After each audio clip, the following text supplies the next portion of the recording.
Hello everyone, my name is Christopher Marion and I am a CAM specialist for SolidCAD based out of Windsor, Ontario, Canada. In case you're wondering who SolidCAD is, SolidCAD is a Canadian Autodesk Platinum partner that provides industry-leading software solutions for most of the major products, including Inventor, Revit, AutoCAD, Fusion 360, and more.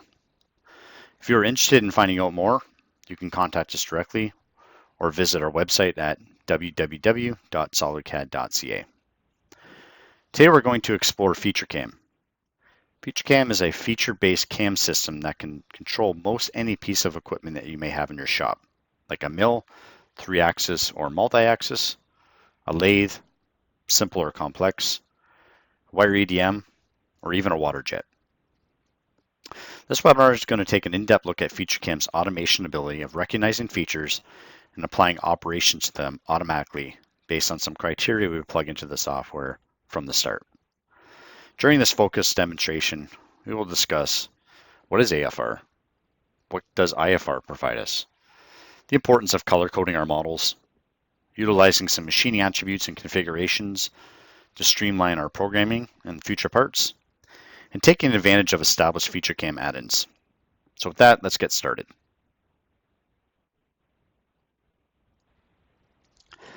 So once we launch FeatureCAM, we're going to be met with the strategy selector. It's at this time we need to decide which piece of equipment do we want to utilize in this project. Is our part going on our mill, our turning center, which may have some milling capabilities, wire EDM, or more specialized application like multi-fixture or tombstone machining. So for this example, let's select mill and create a new document. So once we access the FeatureCAM interface, we can see this dialog box pops up. These are wizards, and FeatureCAM will open up these wizards as more or less a guidance to the user. Regardless of their CAM background, these are here to help out.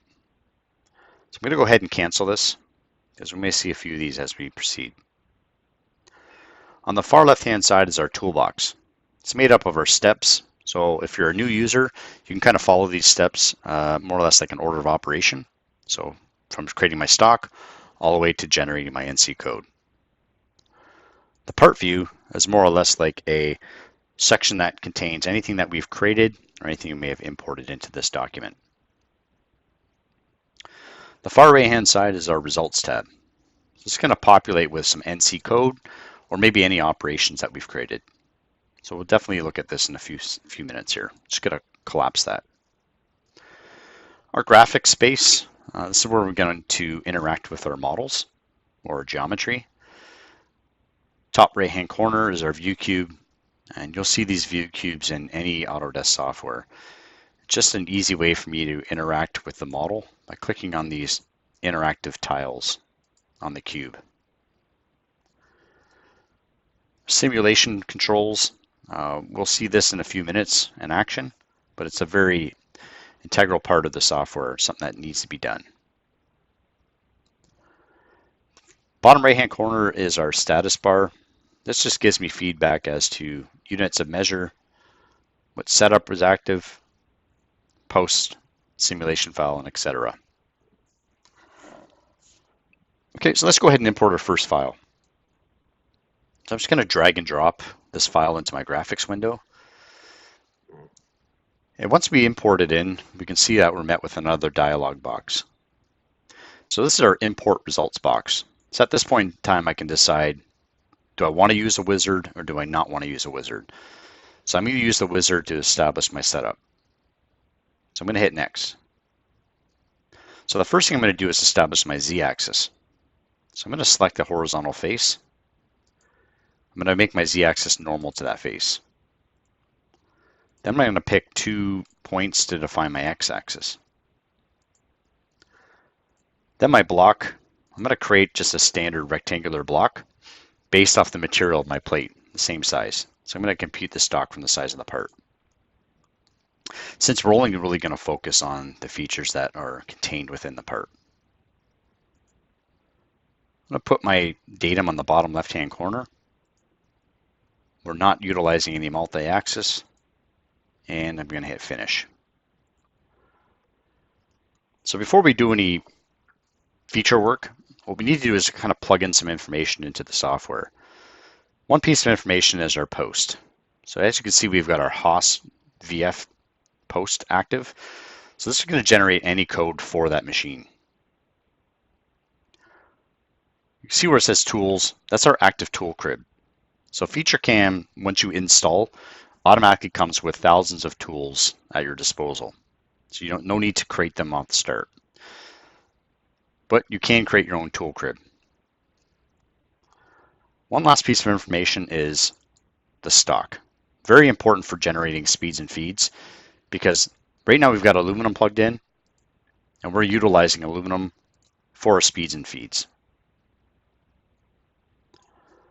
As you can see, if I access the material, I've got all kinds of different types of material here, and you can create your own. Okay, so since this is a very, very simple part, I'm just going to use a piece of intelligence in the software. We call this AFR, or automatic feature recognition. So since we're using a solid here, I'm just going to click on this. It's asking which solid do I want to recognize features. I'm going to go ahead and hit next. And as you can see quickly, it defines that we have 4 holes, a face operation, and a couple side features. So I can pick all of them, or I can select the ones I want to keep. In this case, since this plate is already the size, I'm just going to deselect the face operation because it's not needed. So underneath the setup, we can see that we've got 8 features extracted, 4 holes, 4 sides. If I open up my results tab, I can see for each feature, FeatureCAM's looked through my tools crib and found the appropriate tools for each one of those features. So if I want to visualize this, I'm going to go ahead and simulate this in a centerline type simulation, which means more or less like wireframe. Okay, that was pretty fast, but what's more important is that the code comes out really fast. So since I simulated it, FeatureCAM's generated all that code for me. So if I really wanted to, I could have brought this part in, ran AFR, run a simulation, generated my code, saved the NC to whatever directed I needed to, and brought it out to the machine. So it really is that fast. Let me just eject that real quick. Let's run a different type of simulation, a 3D sim, which is going to kind of give me a better picture as to what my part looks like during the machining process. So you can see it spot drilled those 4 holes, drilled them. Now it's roughing these pockets and the slots, and it's applying a finish operation.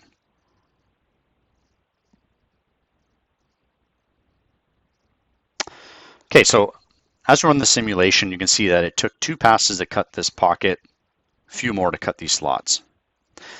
So where to get that information? So it's very important to know that in FeatureCAM, machining attributes is a very important factor. So if I want to alter any of the step downs by default, I can go into the mill applications underneath milling, step over, and you can see that the depth is 50% of my tool diameter by default. So if I wanted to change this behavior to be a little bit less aggressive, like 25%, step overs, maybe I want to be more aggressive, like 60%, since I'm taking a lesser step down. So finish allowance is leaving 50 thousandths on those walls. Maybe I want to leave 10. So I'm going to hit OK. Run the simulation again.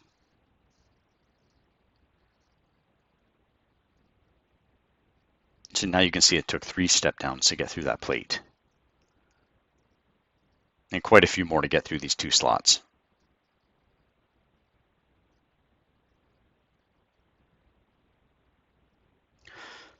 If I wanted to take a lesser step down for that center portion of the plate, I could find the feature, which in this case is the side 2, double click it, go into the rough operation. Underneath the milling tab, if I wanted to define a Z increment, I could hit set to override it, hit apply, and rerun the simulation.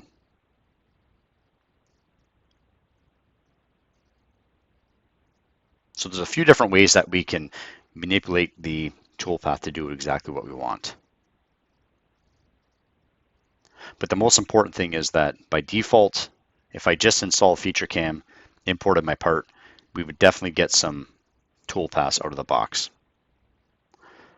So I'm going to go ahead and eject this, because as we can see, there's a few items that didn't get added in, which would be these edge breaks. So since AFR didn't automatically catch these, I'm just going to go into the sides. So side 1, I'm going to add a 20 thou chamfer and repeat the process for side 2, side 3, and side 4. And you can see as I'm adding that chamfer information in the operation list, it's populating the chamfer operations. Let's go ahead and play the simulation again.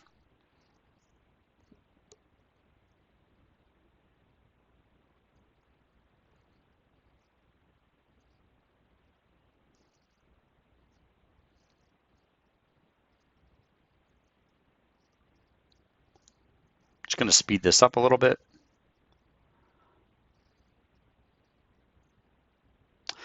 Okay, so plate looks good to me. I'm going to run this out on the machine. So again, I'm going to go back, check out my code, maybe do a double check. Looks good. Go back up to the Home tab, and we're going to save my NC program. Okay, so let's go ahead and let's look at a different example.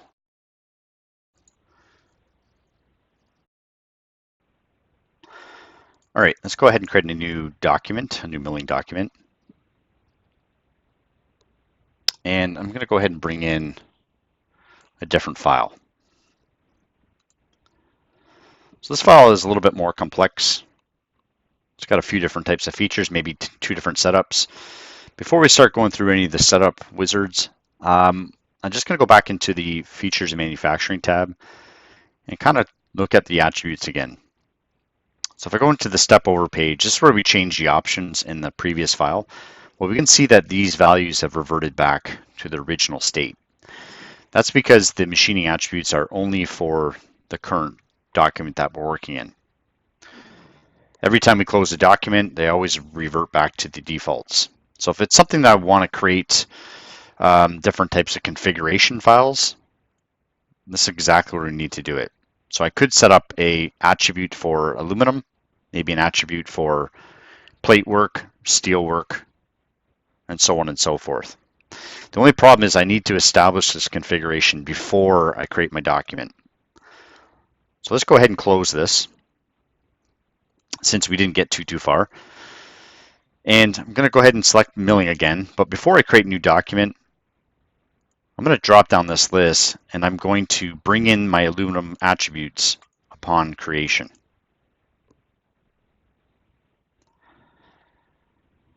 Okay, so let's just go ahead to the Features and Manufacturing tab. Let's look at the attributes. We can see that we've got our attributes for aluminum. You know, I've got some other ones turned on as well. So what if, you know, right now if I look at my stock, let me just drag this in over here. Our stock is in fact aluminum, but what if we didn't change this and we were actually cutting steel? Well, there is a nice add-in here. So if I go into the add-in tab underneath Manage, this load config for material.bas.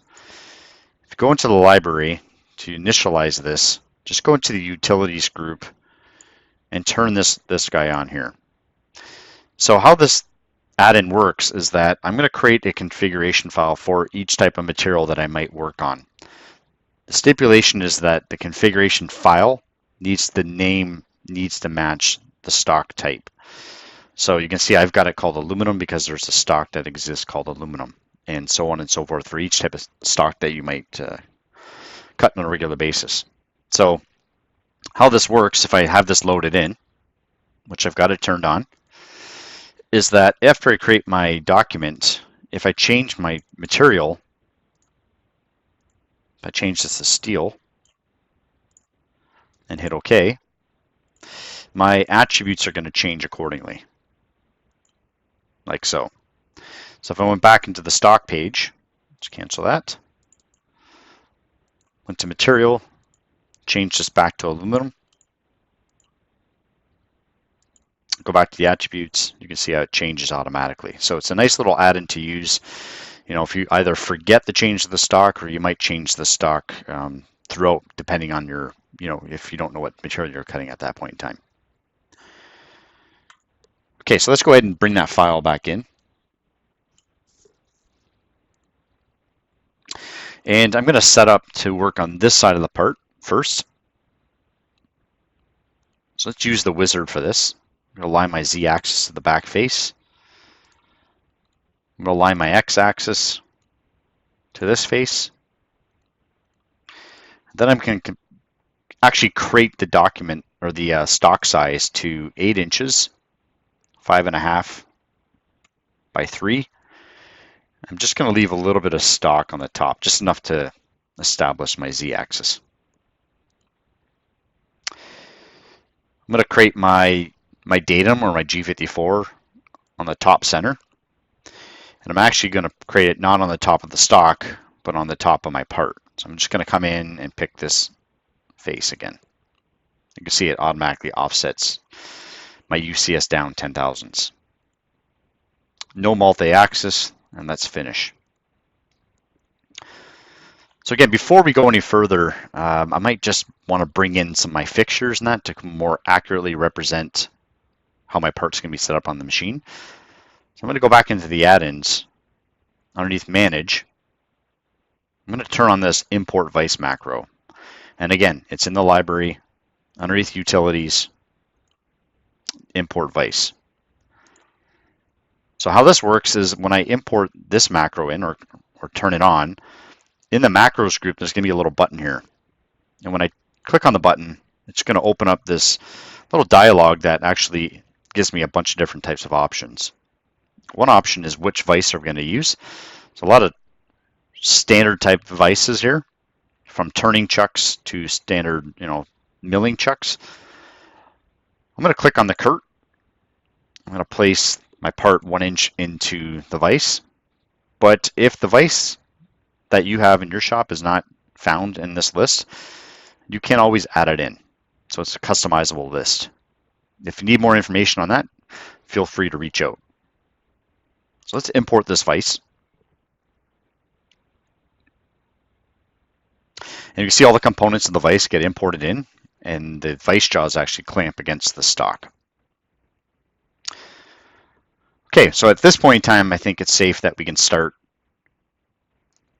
creating our features. But before I do that, I'm just going to go ahead and verify that I have my post enabled. I'm going to change to using my tools instead of using the standard tools crib from FeatureCAM. And I'm just going to double check to make sure I'm using the appropriate stock. Okay, so I could use automatic feature recognition to automatically capture all the features, which I'm going to utilize on this setup.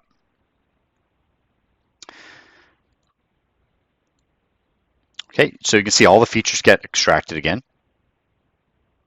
But I might not want to use all the features.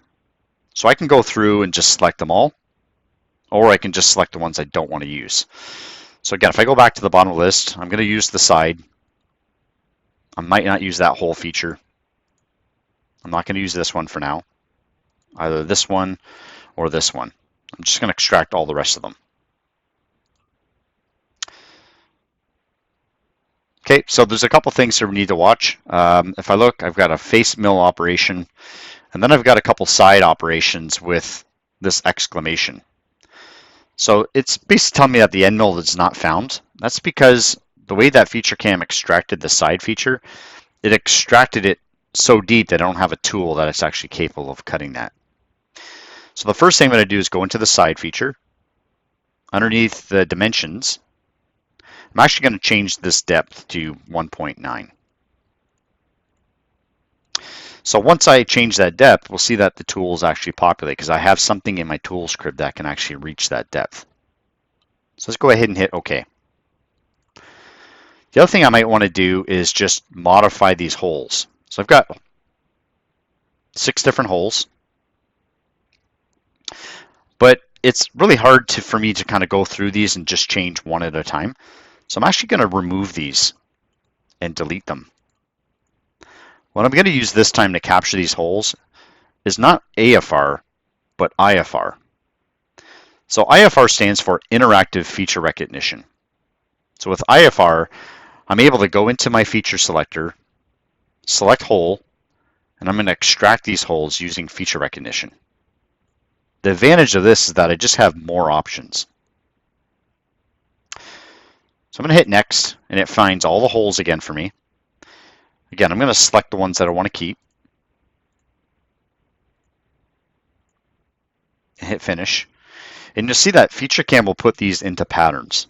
So think of these as groups of holes. So I've got a pattern for, a particular bunch of holes, which I think are the 4 green holes, and then I've got the pattern for the 2 dowel holes.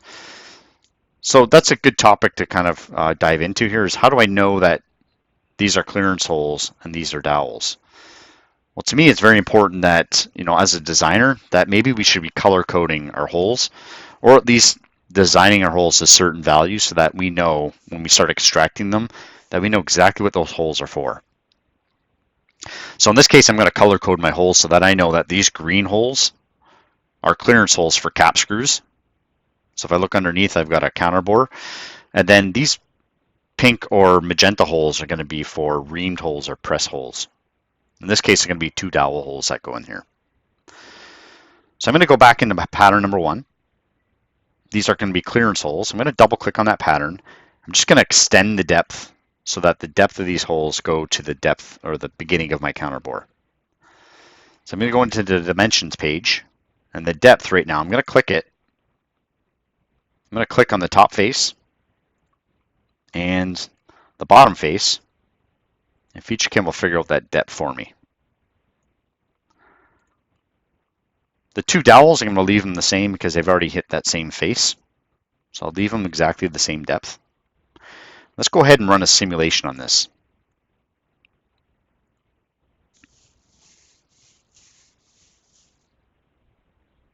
Okay, so we got the face operation. Now we've got a side roughing operation. And one thing we're going to see is that we get this gouge. So when we run simulation in 3D, FeatureCAM will show me any gouges. So if we look, we can see that the tool arbor is actually gouging or hitting against my part. So let's just eject this. And I'm going to go back into the side feature. I'm just going to change the depth again to 1.7. And while I'm in here, the rough operation, I'm going to change the step down, and I'm going to override the attributes by going into this rough pass increment. I'm going to change this to 1/2 inch. And let's run that simulation again. So we got the face operation. Then we've got a rough operation, which removed the gouge, and then we've got 2 finish operations. All those spot drills, and we're done. But the only thing I might want to correct is that the fact that I've got 2 dowels here, but I only threw a drill down those 2 holes. Now, if I'm using a carbide drill, that might be good enough. But if I want to use a standard reamer to ream out these holes, let's go ahead and eject this, go into this pattern number 2, and I'm going to change the strategy to include a ream operation or a G85. But if I do this, the reamer's not going to stop at the bottom of the hole or stay up from the bottom of the hole. So I'm going to go into the drilling operation. I'm just going to extend the depth of that drill by 1/4 inch. And let's go ahead and play that. So we got the rough operation on the outside of my part, finish operation. And if we look at the 2 reamed holes, we can see the depth extended and then the ream stays up or goes to its normal depth. So we extended the drill portion just to relieve the reamer. So one last thing we need to consider are these two locations here. Now I can go through and use IFR or even maybe AFR, but what I'm going to incorporate in this case is something from my part library.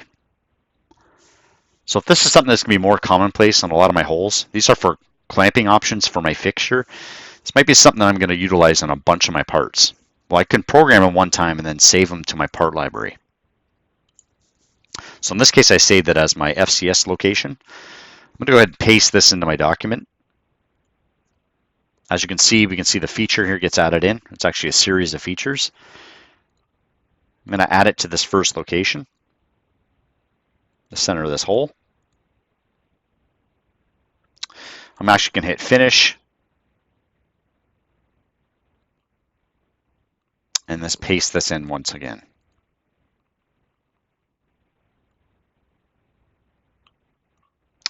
So the reference can be at 0, 0, and then we're going to add it to this location. And let's finish that one. And let's close out the part library. So there's a couple side features that get added twice. I'm just going to delete them. And let's run that 3D sim once again.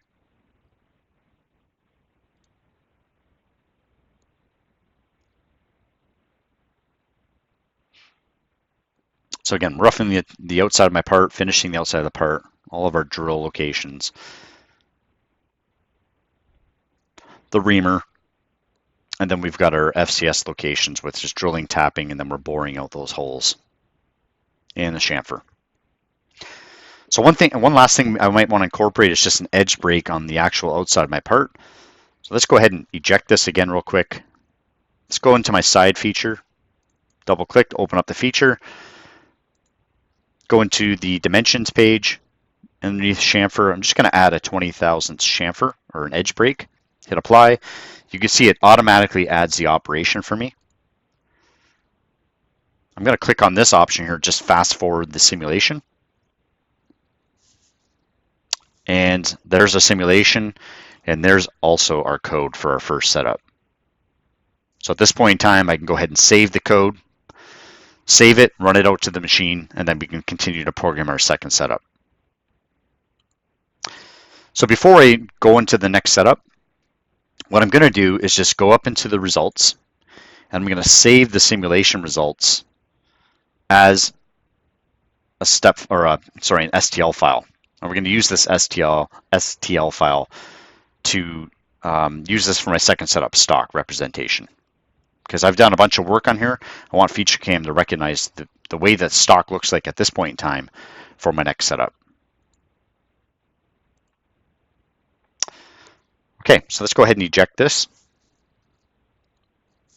And let's create the second setup. Before I do that, I'm just going to go to the solids, and I'm just going to remove the clamping designation, and let's go ahead and hide these.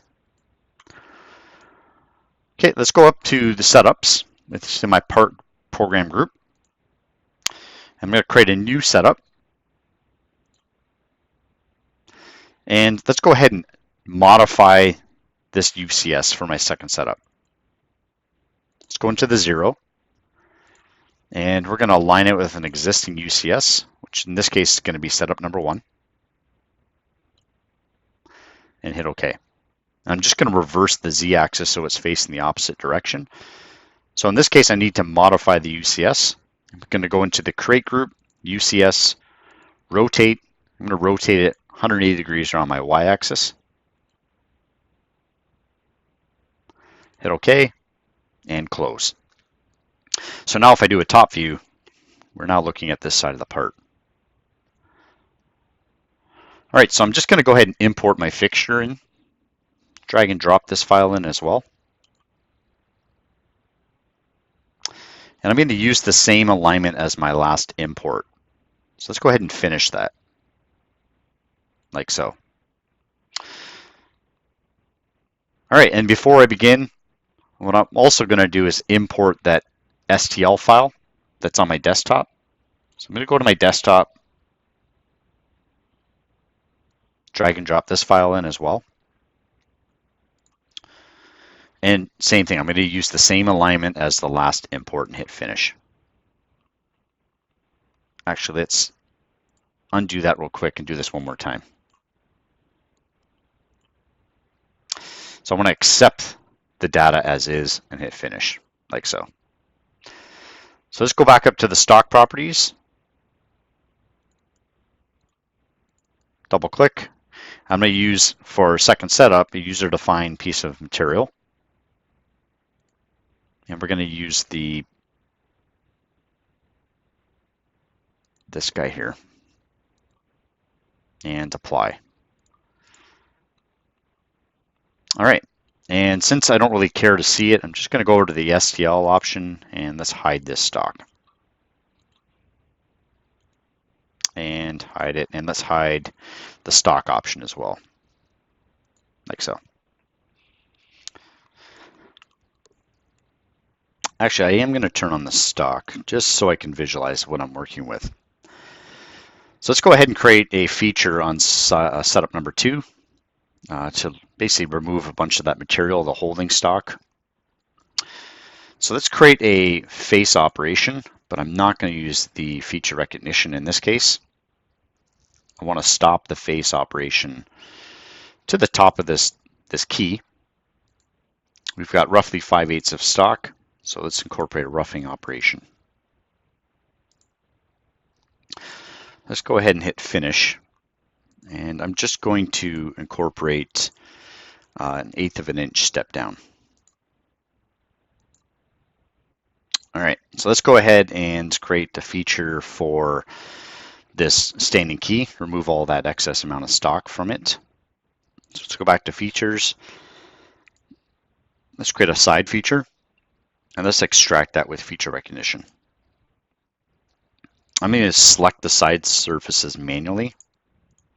Just going to go in and select the faces.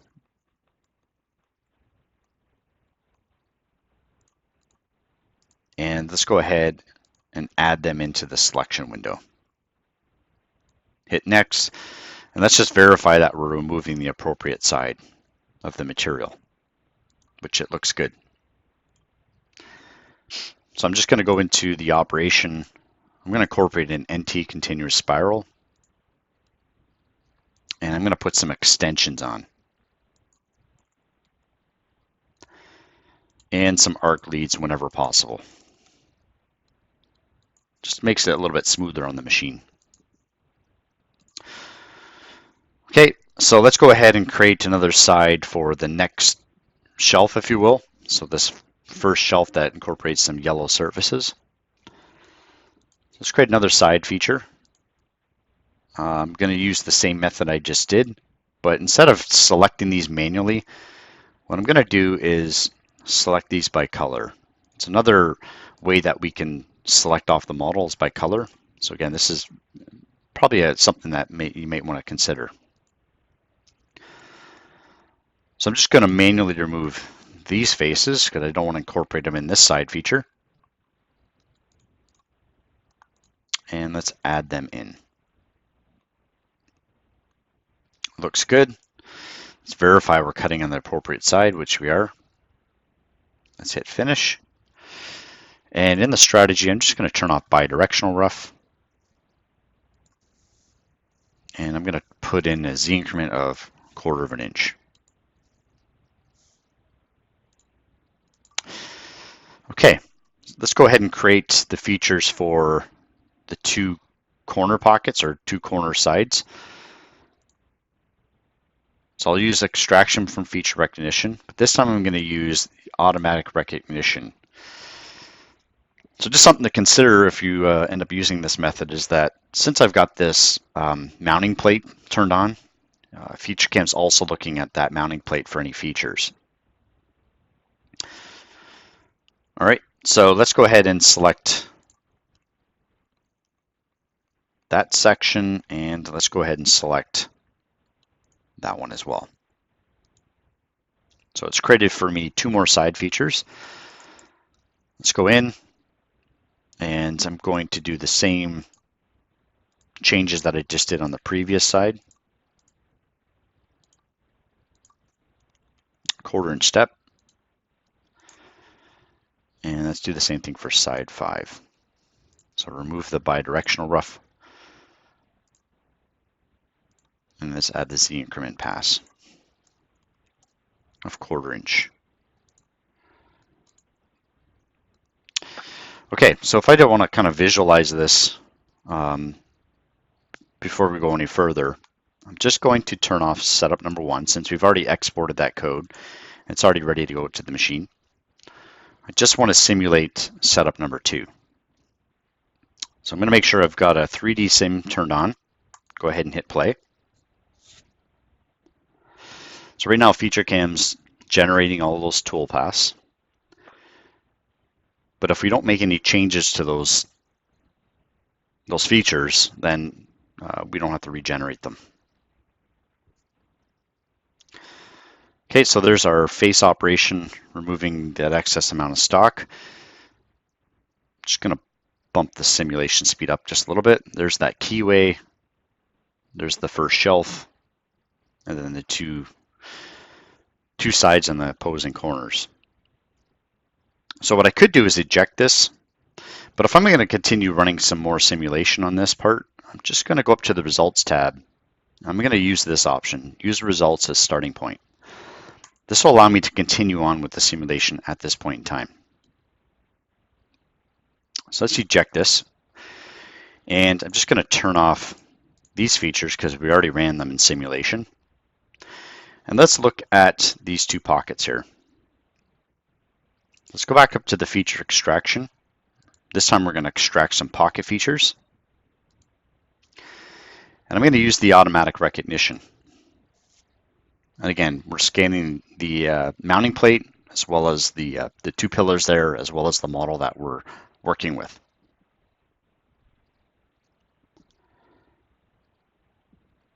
So after FeatureCAM scans the model, it did find those 2 pockets. The only thing is it's missing the chamfer. It's not really compensating for that depth of the chamfer. So I mean, I could use that, but let's go back and actually use the horizontal surface method. So I'm going to select that face as well as this face, add that into my selection window, and we can see that it compensates for that depth of that chamfer. And I can always add in the chamfer by adding the distance here. Okay, so in the rough operation, I'm going to use an adaptive style vortex. So I'm going to take the full depth of cut with my end mill and just take a smaller radial depth of cut or side cut. I'm going to incorporate an NT style finish on the bottom and on the walls. Okay, so let's go ahead and hit finish. And in the rough operation, I'm just going to verify that I've got a smaller radial cut. So let's go 100 thou. And on the milling side, I'm just going to put a larger axial depth of cut. So let's visualize this in the 3D format. And we're going to carry on from our simulation where we left off.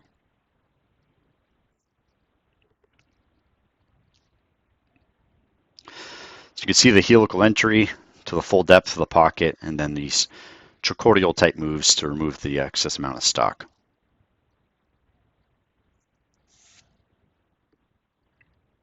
Okay, looks good. So once again, let's save the results as where they're at right now. And let's just turn this off.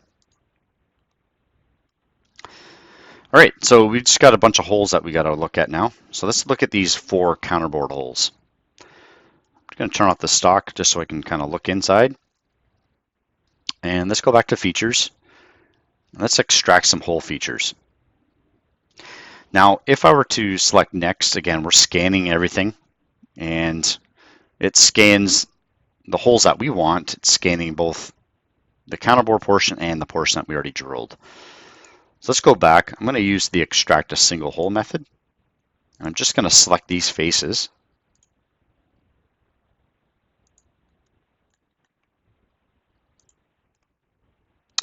And let's add them into our selection window. So we have 4 faces. It's not a through hole, so I'm going to turn that option off. and it's basically going to create a pattern of holes. But this time what I want to do is I want to use the drill mill method. So I want to run a circular interpolation on these 4 holes. So I'm going to turn off all of these options. I'm going to rough with end mill. Let's turn off these options since we've already drilled them from the other side. And I'm also going to turn off pre-drill, never pre-drill in this instance. Let's go ahead and hit finish, and we can see that we've got the 4 operations. Let's run the 3D sim.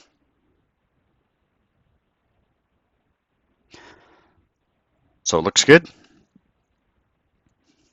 And once again, after I run the simulation, let's just go ahead and save the results as the starting point. And let's look at the rest of the holes that we have on this part. So going back into color coding, I know that I've worked on these models before, that these orange holes represent a tapped hole. So let's go back to features. Let's go to hole, let's extract these holes. So I'm going to recognize all the holes, but this time I'm going to use the exclusion option to exclude holes that are greater than 3/8 and smaller than 1/8. So it's found those those orange holes for me. Let's go ahead and hit finish. Let's select them all first, then hit finish. But if we look in the operational list, I don't see any taps. So FeatureCAM again is only finding these as a drilled hole. So let's go ahead and eject that, and let's undo that real quick. So there's a nice little add-in that we have. Let's go back to manage. I'm just going to go ahead and turn on tapped hole recognition by tap drill diameter. So if we want to visualize this code, because you can make changes to this, let's just navigate to the imperial tap sizes. And if we look for a 1/4 inch tapped hole, if FeatureCAM finds a hole that is 0.201, it's going to recognize this as a tapped hole. Same thing for their 3/8 tapped holes. Anything that's 5/16 or 0.3125, it's going to treat that as a 3/16 16th tapped hole. So let's go ahead and close that and recapture those holes.